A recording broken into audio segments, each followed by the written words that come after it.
দর্শক, আনুষ্ঠানিক নির্বাচনী প্রচারের আজ দ্বিতীয় দিন।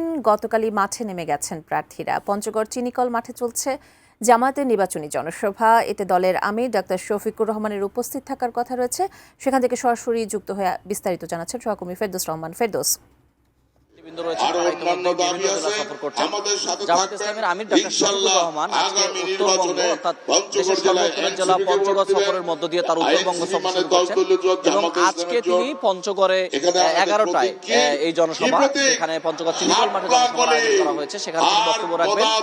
এখন প্রায় 11টায় বাজে, হয়তো কিছুক্ষণের মধ্যেই আমিরে জামাত এখানে পৌঁছে যাবেন। এখানে তিনি বক্তব্য দিয়ে এখান থেকে চলে যাবেন দিনাজপুরে, অর্থাৎ জুম্মার নামাজ আদায় করবেন। জুম্মার নামাজ আদায়ের পরে দিনাজপুরে তার সফর রয়েছে। দিনাজপুরের পরে বিকাল 4টায় তিনি থাকবেন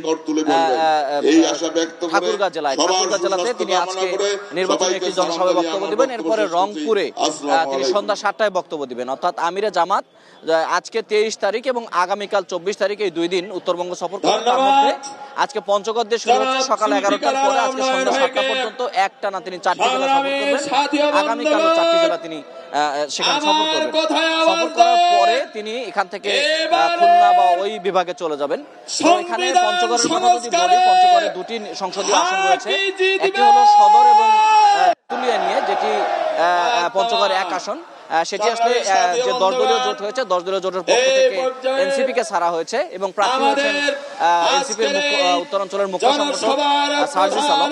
আর পঞ্চগড় 2 যে আসনটি, সেটি জামাতে ইসলামী দাড়িপাল্লার প্রতীকের প্রার্থী হচ্ছেন শফিউল্লাহ সুফি। এই 2টি আসনের লোকজনকে ইতিমধ্যে যারা বক্তব্য দিয়েছেন মঞ্চে, তারা বলছেন যে পরিবর্তনের পক্ষে ভোট দিতে, একটি ন্যায় ইনসাফের বাংলাদেশ গড়তে, একটি চাঁদাবাদ মুক্ত বাংলাদেশ গড়তে তারা যেন দাড়িপাল্লা বা 11 দলীয় 10 দলীয় যে জোট আছে সেই জোটকে সমর্থন দেন। কিছুক্ষণের মধ্যে এখানে জামাতের সম্মানিত আমির ডাক্তার শফিকুর রহমান হয়তো পৌঁছে যাবেন এবং তার বক্তব্য শোনার জন্য কিন্তু অধীর আগ্রহে মানুষ অপেক্ষা করছেন। চিনিকল যে মাঠটি রয়েছে পঞ্চগড়ে, এটা ইতিমধ্যে কানায় কানায় পূর্ণ হয়ে গেছে এবং বাইরেও লোকজন অবস্থান নিচ্ছে। আমরা সকাল থেকে দেখেছি যে মিছিল নিয়ে লোকজন মাঠে প্রবেশ করছে। আরো যে সমাবেশগুলো আছে সেগুলো তো নিশ্চয়ই কানায় কানায় পূর্ণ হবে।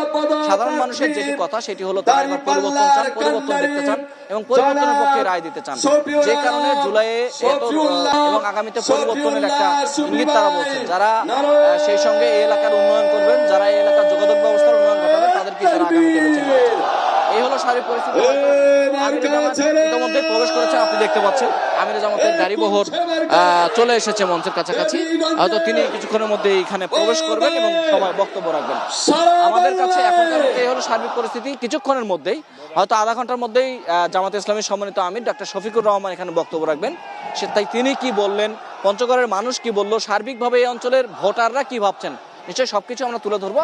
আমরা প্রতি মুহূর্তে সেগুলো আপনার মাধ্যমে দেশবাসীকে জানানোর চেষ্টা করবো।